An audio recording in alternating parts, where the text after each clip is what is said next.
Таджихао, ни хао, здравствуйте, привет, як там, hello, karate, salve, welcome.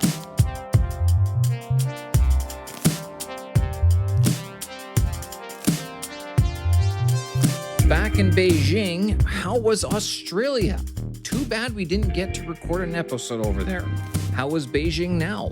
Some channel updates, back to live streaming, and are you interested in learning English better and faster? Folks, this is episode number 46 of the Language Log Podcast. My name is Steven. Let's get to it. All right, well, welcome back, and it's been a while. 2 weeks to be precise, because we didn't get a chance to record an episode last week. We were traveling. I was in Australia with the girlfriend for a couple of weeks, and 2 weeks ago, so episode 45 was published, or rather, I should say, it was recorded the Sunday before we were leaving, and I didn't get around to editing it until later that week, and as a result, that episode was delayed. But then the week after that, when we were in Melbourne, I never did find a time and a place to record the episode, and so as a result, we skipped a week. I don't think it's too much of a big deal, and I don't think it's going to change anything per se, only because, I guess I misjudged how much I would be able to do in one or at one time on my own. Now, this Australian trip that we just had, it was actually a bit of a test that I was kind of running for myself to see if I would be able to continue, not just go traveling, which I've done before, and not just travel with the girlfriend, whom I've traveled with before with as well, but to see if I can manage, or if I could manage the responsibilities, the duties of running a YouTube channel, running a podcast, a newsletter as well. You'll no doubt have realized or has seen that the newsletter was late in coming out in both weeks, and then also being able to sort of get that all moving together. And finally, I actually wanted to vlog each and every day, which I never ended up doing. I shouldn't say I never ended up doing it, rather that I didn't publish them, because now I've been talking with my video editor, and we are in the process of going through a lot of the photos and the videos that we took throughout the trips, throughout the last 2 weeks.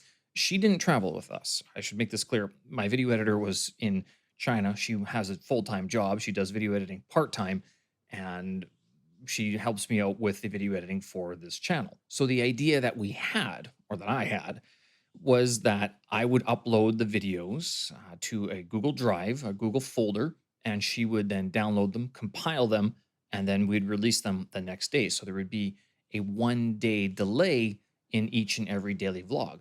Now, we ran into a bit of a snag because we got a copyright claim against one video, and I was kind of like, I don't really like that, because it was a song, it was a background track that we used from CapCut that I kind of thought maybe we'd have rights to use because CapCut would be paying a licensing fee, but that's not the case. So it's not allowed to be monetized. Okay, I understand.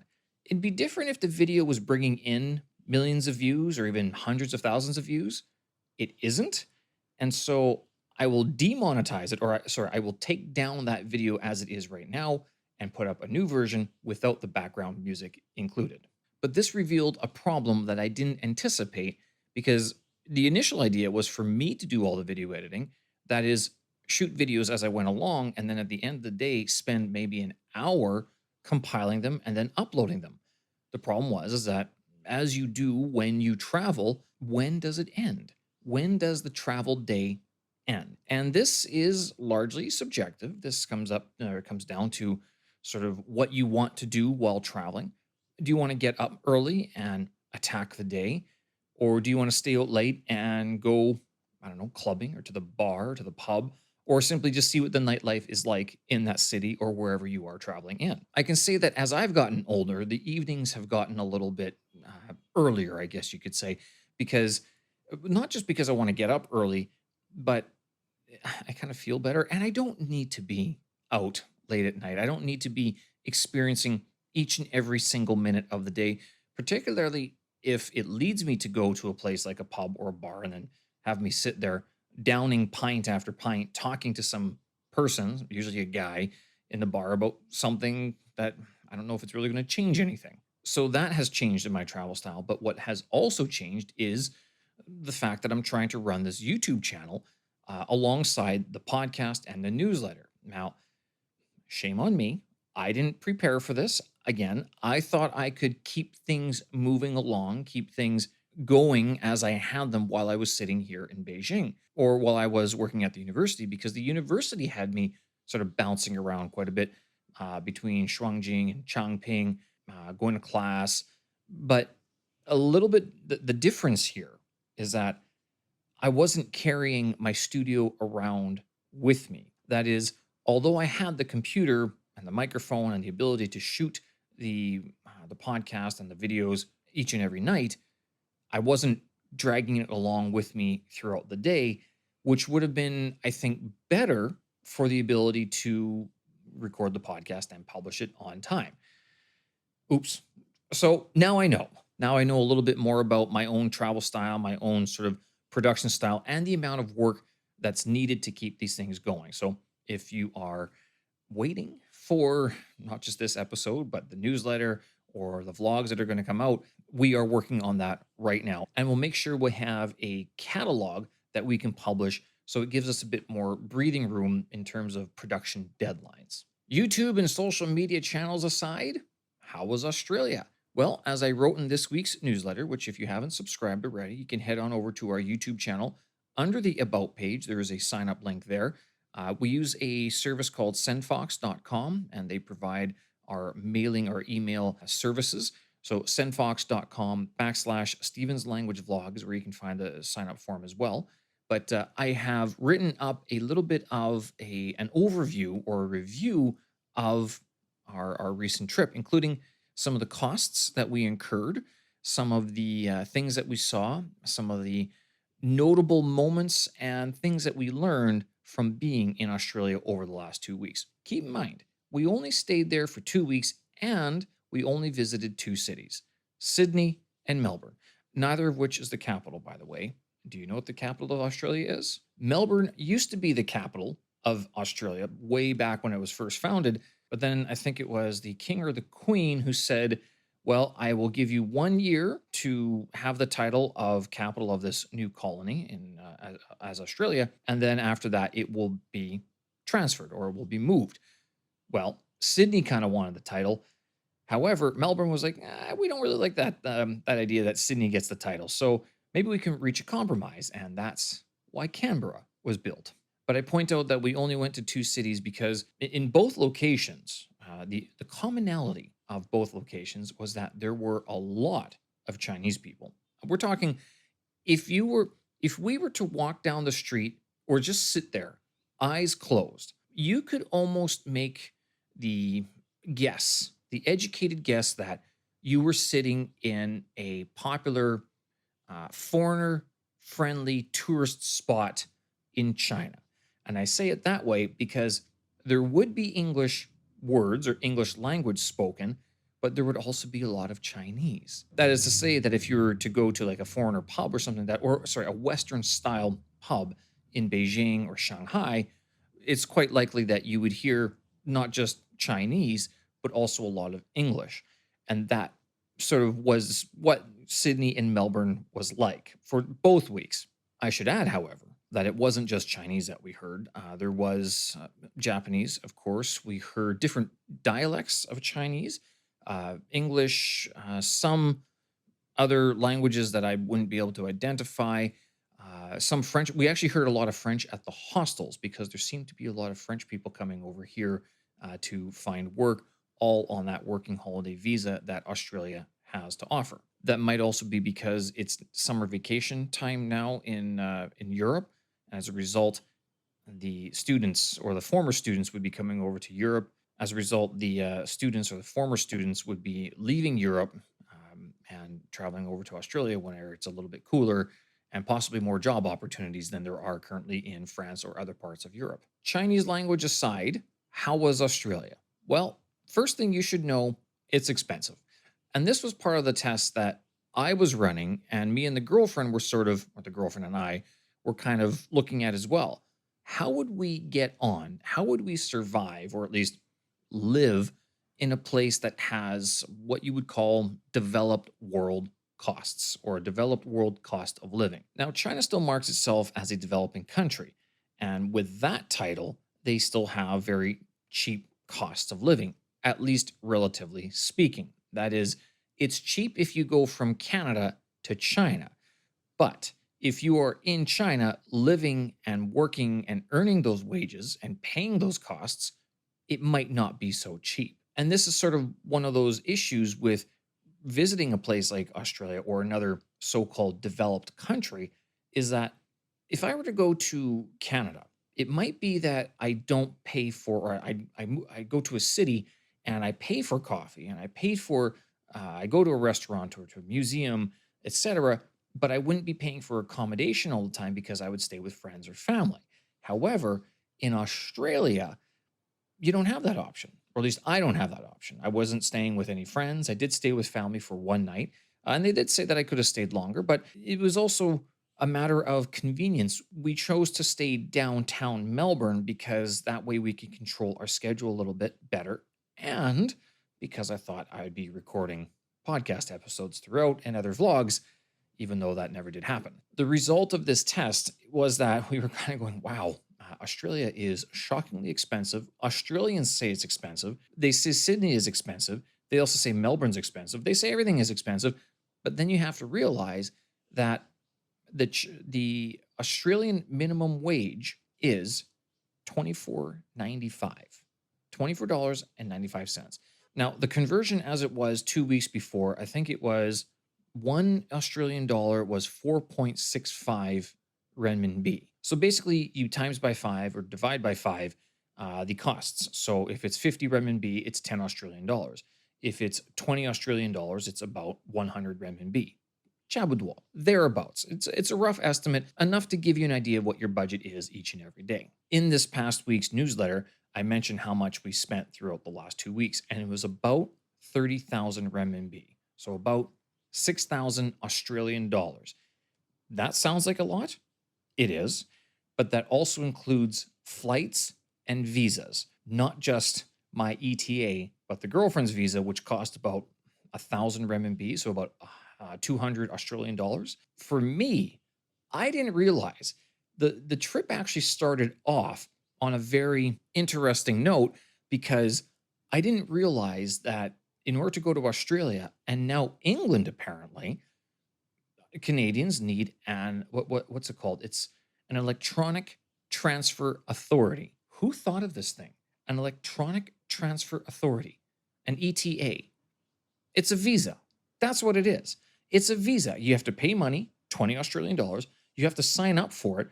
It can take up to 3 days to issue, and it's not guaranteed that you're going to get it. I didn't know this until I got to the check-in counter in Beijing, and the check-in lady was like, "Where's your visa?"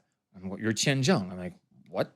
I'm Canadian. I don't need one because Canada and Australia are part of the Commonwealth, along with Britain, you know, the allegiances and whatever's the connections to the UK.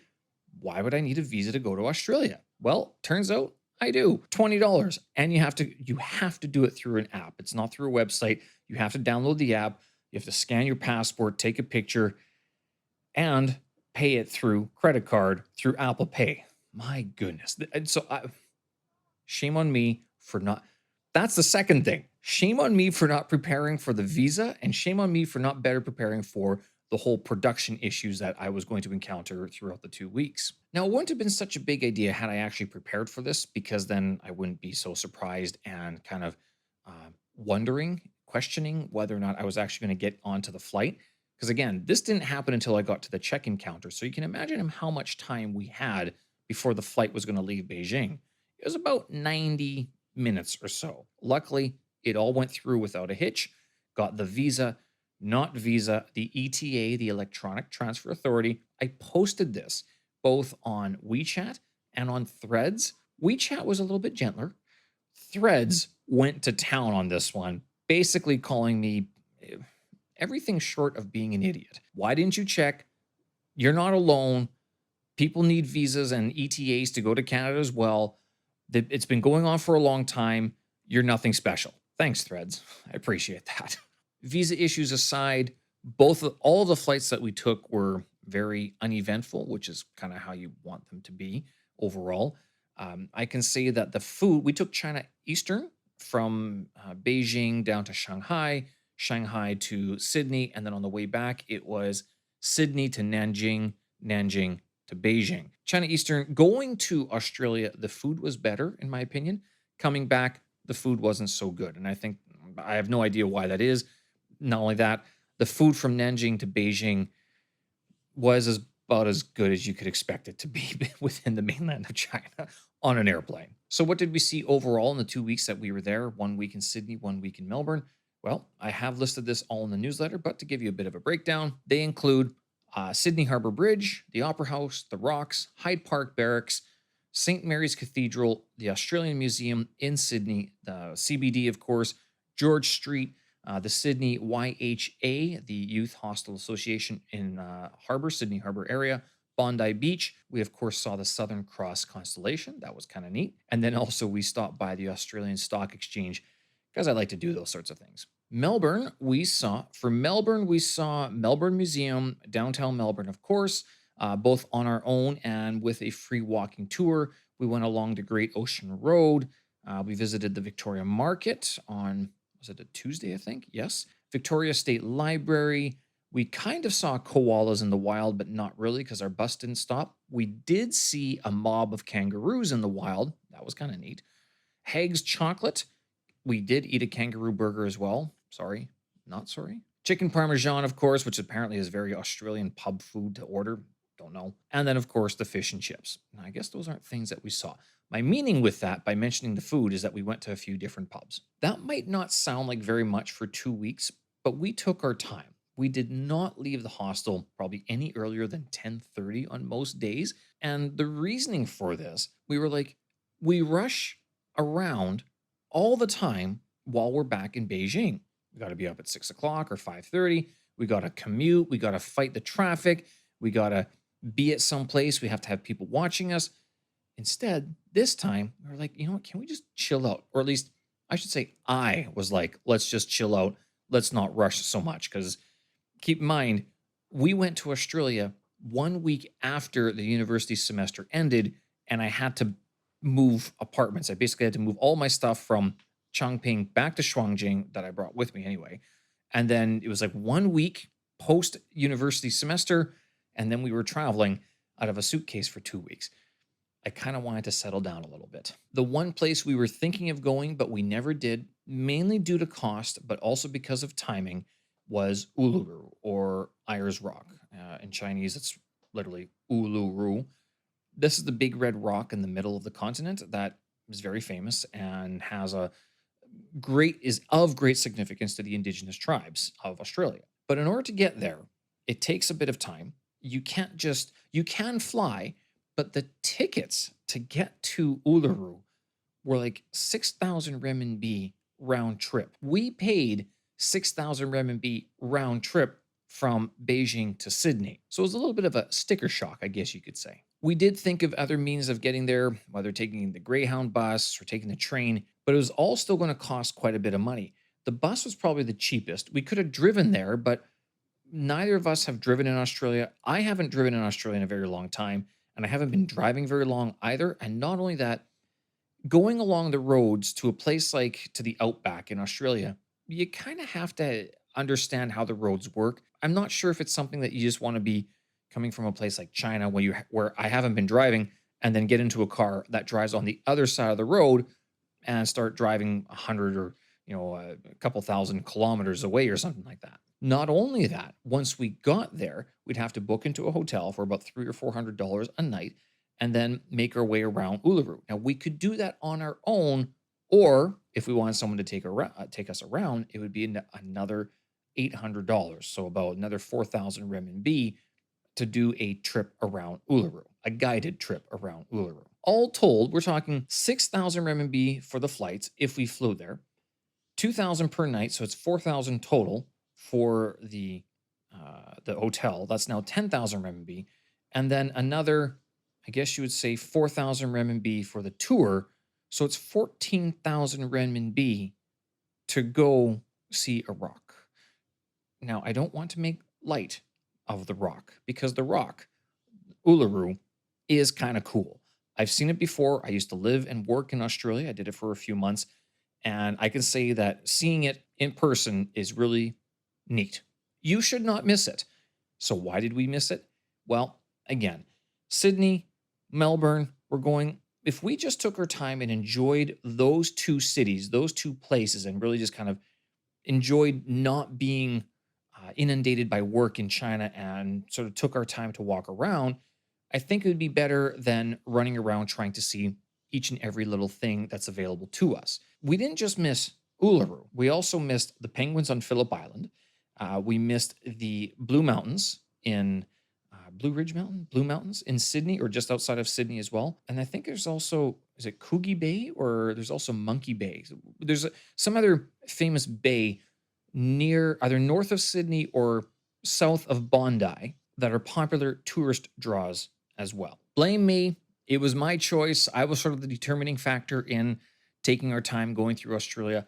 I prefer it because not only were we traveling, but I was also trying to maintain a bit of a workout regimen as well. So, not the first week, but certainly the second week, I did go for a couple of runs around the Rocks and Sydney Opera House, the Sydney Harbour area.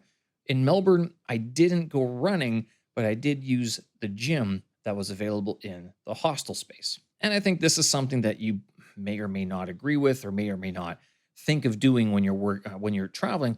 Is do you try to maintain that same sort of routine when you go traveling? Be it, do you still try to maintain your language studies? Do you try to maintain your health routine, sort of your diet?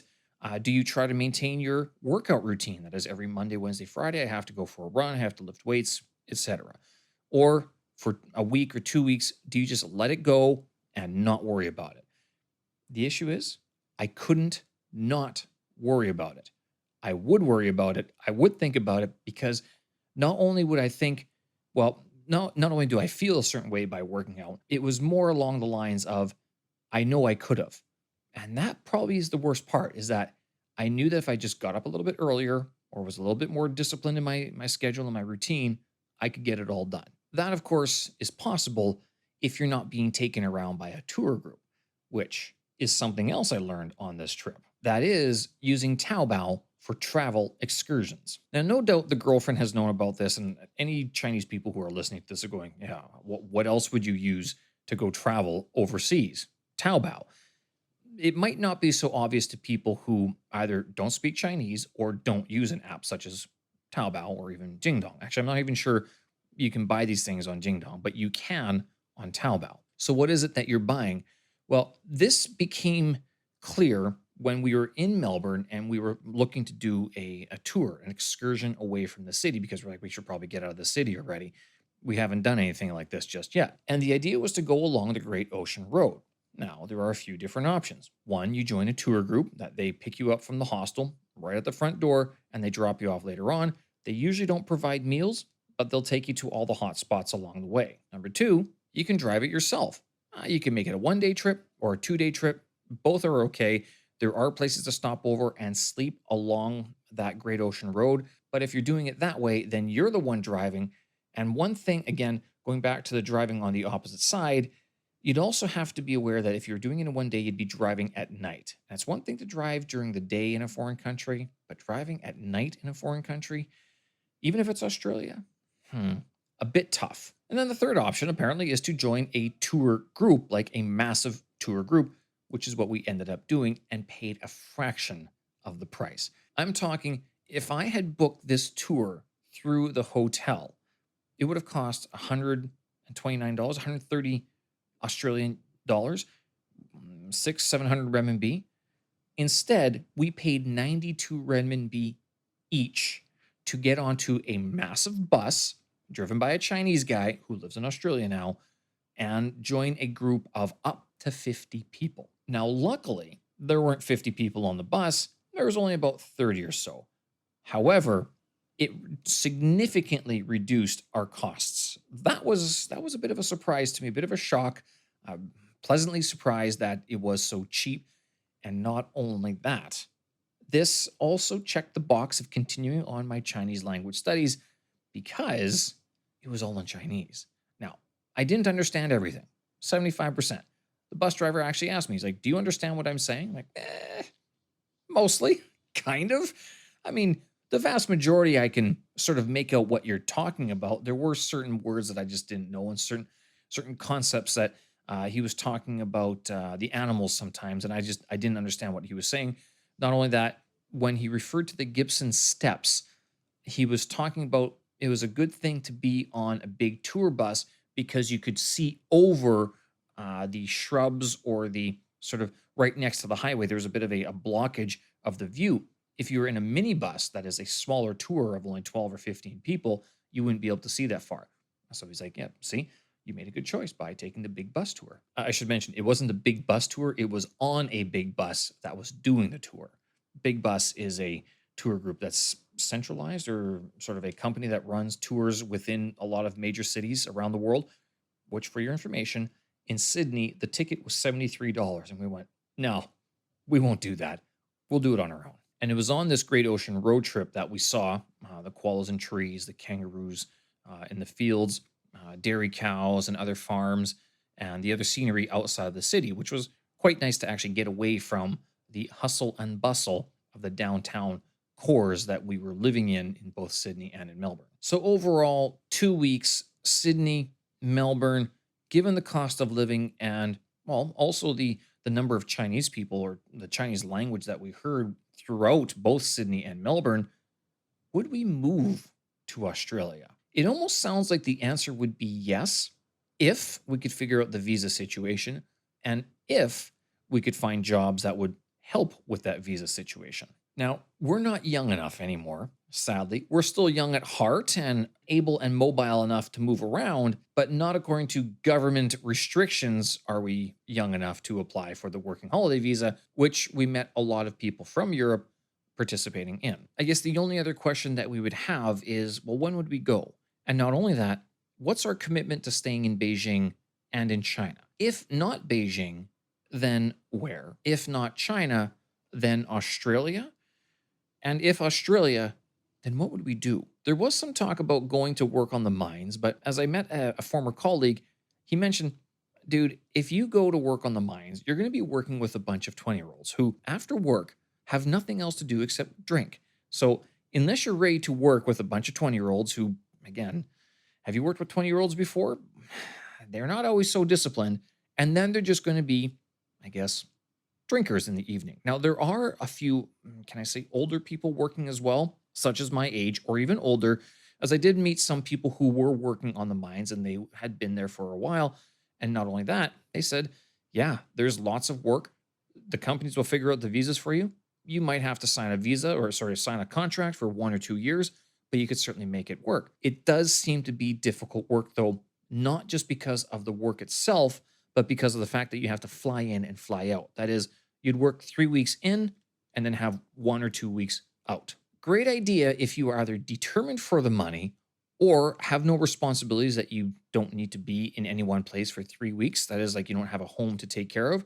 But if you have pets or if you have a wife or if you have kids, it gets a little bit tougher to manage that lifestyle. Then again, if you were to go work on the mines for a year or two, you would have enough money to set yourself up quite nicely afterwards. But again, it's not an easy job. It's at this point I have to mention the book by Paul Carter, "Don't Tell Mom I Work on the Rigs. She Thinks I'm a Piano Player in a Whorehouse." Hilarious book about this guy who actually works in or on offshore oil rigs around the world. It opens up with a scene of him experiencing a bout of dysentery, which is, that is, he had drank or he had ingested some bad water. And as a result, his guts were kind of churning and he needed to go to the bathroom. But he couldn't because he had just got onto a helicopter that was going to take him. I can't remember if it was going to take him to the rig or take him back to shore. I'm not sure which way it went. Hilarious book. Certainly gives you an idea of what life is like. Not, I think he amalgamated some of the characters that he met to make it easier and a bit more story friendly. But the general idea of working on the rigs and working in the mines, is conveyed in this book. So again, Paul Carter, Don't Tell Mom I Work on the Rigs. She Thinks I'm a Piano Player in a Whorehouse. That's the full title. Look it up, have a look, read it. Hilarious stuff. The last sort of consideration of moving to Australia, I think, would be simply the distance from everybody that we know. Maybe it'd be a little bit more fair because if I'm living so far away from Canada, should the girlfriend experience what it's like to live so far away from her family?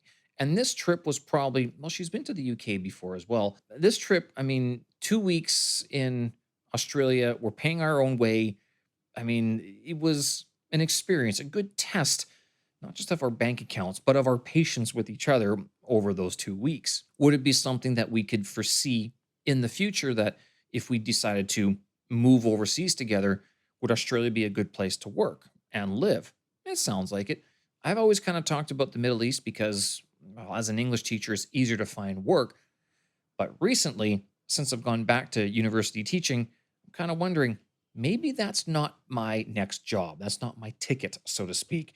Maybe there's time or it's time to start thinking about something else. And if it was something else, what would it be? So that's a little bit about our trip to Australia. And if you're looking for some videos and pictures of the trip, I will be posting those very shortly to the YouTube channel, including some of the vlogs that we are currently editing. We are releasing some YouTube shorts over the next couple of weeks as well.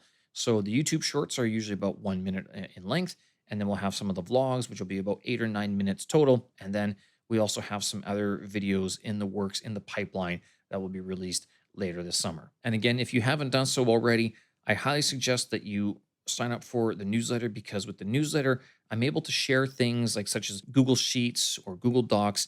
It's one thing to have it in the show notes for the podcast, but it's another thing to have it emailed directly to you each and every week. And not only that, if you haven't already seen on Tuesday, July 1st, hey, happy Canada Day, by the way, 158 years young. 158 years? Yes. 1867 is July 1st, 1867 is Canada's birthday. Confederation Day was 1982. That's when Canada got its own confederation. Just means that they were able to make their own sort of decisions rather than listening to the crown in England. But 158 years. Happy Canada Day. There you go. Kind of forgot to mention that off the bat. But on Tuesday, I went live on YouTube, which is something else I'm going to be doing throughout the summer, or at least for the next few weeks, is going live YouTube, possibly Instagram as well, TikTok, a few different places for a few different reasons. And we're going to try again to continue to do things like living and working overseas, study habits, learning English, learning Chinese, learning another language such as Russian or Ukrainian that I'm learning, that I study on my own. The Instagram live streams will be more like study with me type of streams. So maybe not as much interaction, whereas YouTube will be more about the interaction and the investigation of a topic, I guess you could say, in the sense that if you're learning English, you can join in and learn some English or ask some questions. If you're learning Chinese or interested in learning Chinese or what it's like to be in China, we'll have a live stream for that as well. And then another live stream on a different topic throughout the week. But that's all over on YouTube. At Steven's Language Vlog is the handle that you can find all of those live streams on. All right. And with that, we'll bring episode 46 to a close. Beijing is hot and humid. I've talked about this before. It's only going to get worse from here. I have a fan. I'm not sure if you can hear that in the background. That is my Xiaomi rotating fan that is currently on setting number 2 and is my only means of cooling in this apartment. If I don't sit here with the fan on me, then yeah, it just gets very, very bothersome to sit and do anything. Anything with paper becomes almost difficult because you just drip all the time. Not only that, you'll probably see this in videos coming up, especially the live streams. I will be glistening a little bit more because it is that hot and that warm here in Beijing and in the apartments. Sad thing of leaving the hotel is that I no longer have 2 air conditioners that I could run pretty much all the time. Finally, if you're interested in studying Chinese, get in touch. I'm about to redo the Chinese course by email that I released January of this year. Not only that, if you are studying English and preparing for either a university exam or a standardized test such as IELTS or TOEFL, if you need any help, do get in touch. I am available for hire right now if you want to ask some questions as well. Email is open. You can drop a comment in the YouTube comment section as well. Or if you want more personalized one-on-one instruction or tuition, get in touch as well, and we can figure something out from there. All right, finally, comments, concerns, suggestions, complaints, all welcome. Bring them on. YouTube channel is probably the best way to get in touch. Under the About page, the email address is there, newsletter sign up, and also if you have any comments or concerns, you can drop them into the YouTube comment section, and I will usually try to get back to them within a day or so. Not only that, if you are looking for a bit more of a conversation like old style Twitter, then there is Threads, Steven's language vlog. I do post, I guess, thoughts throughout the day and engage of a bit of a discussion on the Threads platform, as it seems to be a good place for that right now, although I'm not sure how long that's going to last. And if you do want to participate in some of the Study With Me live streams, just tune into the Instagram. The problem is that I don't really have a specific time that I go live, so it's a little bit tough. I'm going to scratch that. I'm going to hold off on that. There will be a certain live stream that I'd like to do at a certain time each and every day, or on a particular day, basically like a Study With Me type of live stream, wherein I sit down, I do my studies, and you can sit down and do your studies, and it'll be sort of an agreement that in that time, we just study. 45 minutes seems to be a good length, but if we go 30 or 60, that might also work. And finally, I did mention that I was going to be starting up a Telegram channel very soon. That is in the works, and there are some resources that I'm preparing to help people if they want to subscribe to a Telegram channel such as that, to get a bit more, I guess, personalized and speedy help or responses to their issues, whether it's with English or with Chinese. I'm not sure if I'm going to create 2 channels or just 1, but that is something that I'm working on as well going forward. All right, folks, we'll leave it there. Episode number 46 of the Language Vlog Podcast. Thank you very much for tuning in and taking the time to listen to my overview of visiting Australia in 2025. People are no doubt going to have different experiences, and I didn't cover everything, but I think I did give a good breakdown of what the trip was like and what you could expect if you were planning a trip to Australia, particularly during their winter season right now, or in the summer, when their summer's like November to February, I guess it is. And I can say Australia does get hot. They have mosquitoes and black flies and a lot of insects and snakes and things that will try to kill you, which I didn't mention because we didn't see any of it this time. It was actually kind of nice. No fear at all. All right. Thanks again, folks. We'll do this again. Have a good one. Bye-bye.